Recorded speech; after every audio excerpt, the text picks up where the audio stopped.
At the end of every single year, I take the time to reflect back on all the wins, but also the lessons. Unless you actively extract the lessons of painful experiences or tough seasons of your life, it just becomes something that you experience. And therefore, you're unable to transmute it. You're unable to integrate it. And this can feel tough. It can feel very uncomfortable because sometimes it can bring back painful memories. But when you take the time to do this, you're going to get so much more out of every single year of your life. I'm going to share my top 3 lessons of 2022. Welcome back to my channel. I'm Ana Davila. I'm a purpose mentor, breathwork facilitator, and shadow work specialist. Subscribe so that you don't miss out on more videos like this. Lesson number 1, the goal is not the actual goal. You have a desire. You have this goal that you want to reach, or maybe this experience you want to have.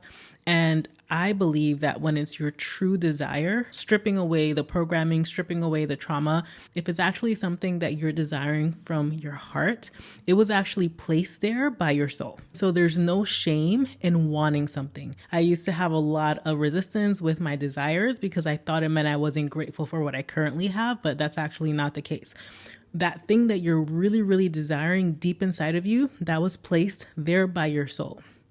But that's not the actual goal. Your soul didn't come here to achieve something or to have something or to be successful at something. Your soul came here to experience every single step in the journey of realizing that desire, realizing that goal. Your soul came here to self-actualize, to continue to expand and learn about itself through the journey. So the goal is not the actual goal. It's the coordinates. It's where you're headed. It lays out the path of the journey you're about to begin. And the journey is actually the goal. The journey is what your soul came here to experience. When I realized that this year, it completely changed how I set goals for myself, because I am someone who I love processes. I love lists. I love being able to have something in top of mind and focus and prioritize. And so this lesson has completely transformed how I set goals. The second top lesson of this year for me was that mistakes are part of the human experience.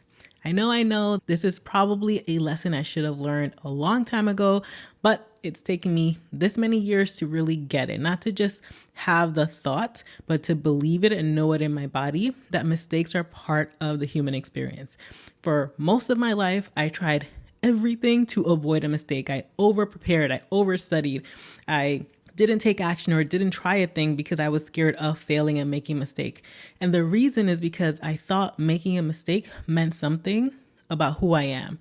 It meant something about my worth. But I also believed that mistakes could possibly affect others, and they can. And so I was very scared of, being that one person that messes up and it affects other people. This is why when I was in school, I would hate being part of a team because I did not want to be the weakest link of, if I couldn't perform, it would affect the entire team. This trickled into my entire life where I never actually went for it. Lesson number 3, and this one means so much to me, especially since this is the one that I've learned the most recently. I had this complete shock, and that is that make sure that your vision is actually yours. When I first started my spiritual journey, I came to this realization that I built a life that wasn't my own.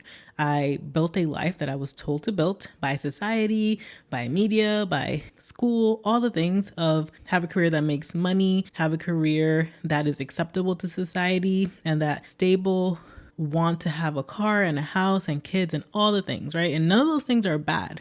It's just that we are fed this dream. The moment I built most of that dream, I realized this is not it for me. And I had a complete breakdown because I realized I put so much energy, so much effort, so much time into building this life that I was fed would bring happiness, and I'm there and I'm not happy. What the F? I had a breakdown. And so I started trying to see, well, what is the actual thing? What is the actual thing that I desire? And I was fed this other dream, and I held on to this other dream, and I just realized that that's not actually the thing either. And so we're constantly being fed dreams and visions for your life, but it really takes effort to realize, is that actually yours? So the other vision that I bought into after letting go of the original vision was being this digital nomad and having millions and building my own business. And aspects of that vision are truly mine, but I bought into the social media dream that's being fed of, working on a laptop on the beach. And again, none of these things are bad, but are they really what you want? I realized that actually, no. When I go to the beach, I want to just be at the beach. I don't necessarily want to work from the beach. I also don't necessarily want to travel constantly. I do not like to fly. I realized that I was buying into something that's not truly what my heart desires. And so this year for me has been a tower year in a way where everything got stripped away. And when everything gets stripped away, you're left with the truth and the truth of what do I actually desire?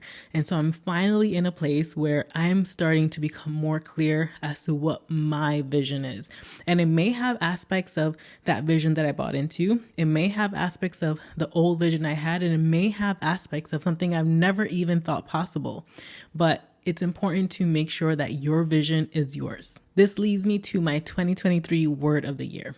I do this as well at the end of every single year. I reflect back on all the lessons and tune in to what is the word that wants to hold me next year. The word for 2022 was quantum, and I had this idea of what that meant, and it was completely not it. Quantum leap for me in 2022 was being fully initiated in magic.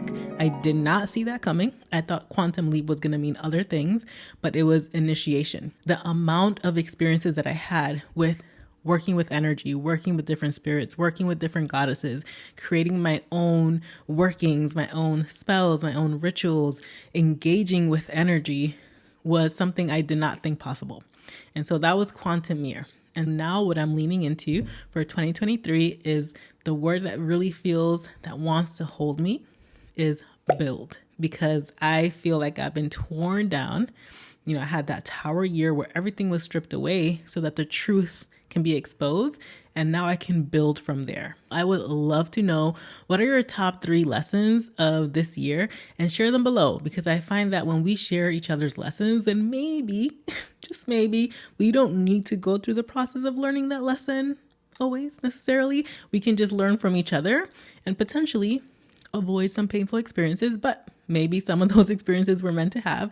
But I think it's really helpful to share lessons. And so let me know in the comments your top 3 lessons this year. And then also let me know what your word for 2023 is. If you've done this before, I would love to know what was your word last year compared to what it is going to be this year. And if you've never done this before, then you're going to love this. It's going to be so interesting because every single year I pick something. At the beginning, I have this idea of what that means. And at the end of the year, I reflect back and it's like the word held me really powerfully, but in a completely different way than I thought. Thank you so much for being here. If you found this video helpful, consider liking and subscribing so that you don't miss out on more videos like this. Also, if you know of someone that would benefit from watching this video, maybe they've had a tough year and it would be beneficial for them to take the time to reflect the lessons and lean into what's their word for next year, then feel free to share this. I would absolutely appreciate it. Thank you so much. I appreciate you being a part of this community, a part of this journey, and I will see you next year.